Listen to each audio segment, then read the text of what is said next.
And today I'll be reviewing this new Spanish thriller drama dropped today on Netflix. It's called Outlaws and it is starring Marcos Ruiz, and this movie is directed by Daniel Monjon. So in this movie we see Nachos. He's kind of a quiet boy. He works at a video game store called Arcane there, and he kind of gets bullied by all the kids around him. And when he in the Arcane where he worked, when he meets this group of kids who are a little bit older than him, in the group he also met this girl named Tara. When he met her and this group, and he finds out this group is actually a little bit older than him, and they're kind of a gang, and they do some small crime around where they are, like they rob bank, they rob pharmacy, and many other things.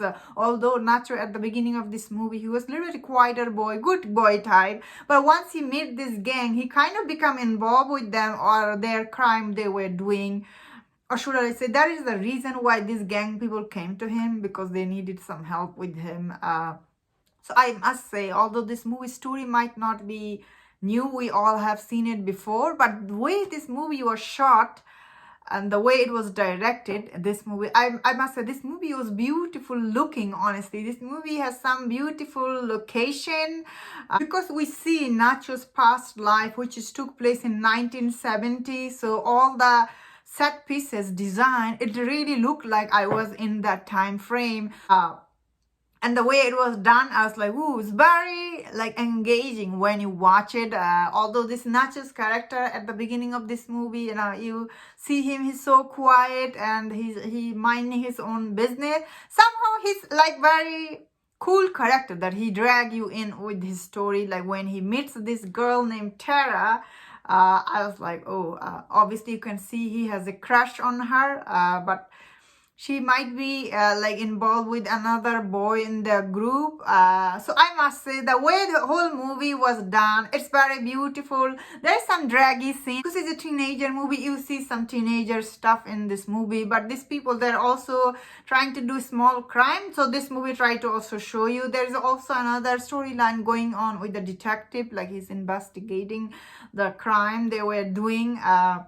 So I must say, how this movie was done, I really liked. However, story I did felt like, oh, it was too draggy, predictable. But however, the way this movie was end, there's a huge twist. I was like, oh man, that's really sucks for this Nacho's character. Like when you see the movie, you will know. I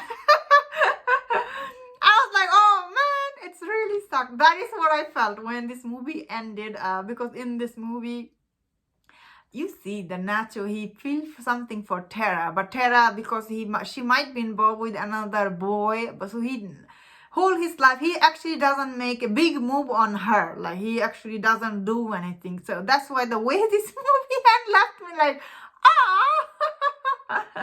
What can I say? I had okay time watching this movie. This movie story isn't anything new or anything. Again, there is some scene I didn't like it, like where it was done, because it's kind of like a crime thriller, so you know where the story is going. Overall, I thought I had an okay time watching this movie. It wasn't good, but it wasn't bad either. I really liked, however, how this movie looked. I thought this movie was gorgeous looking, because this movie takes place in a past time. Also, all the set pieces looks really very... This is kind of a period drama, all the set pieces really look true to the time we were showing. I had okay time watching, and I say it's okay movie. Anyway, that's my thought on this movie. Let me know in the comment what do you think about this movie, and if you enjoyed my review, don't forget to subscribe, don't forget to leave your comment, and please take care.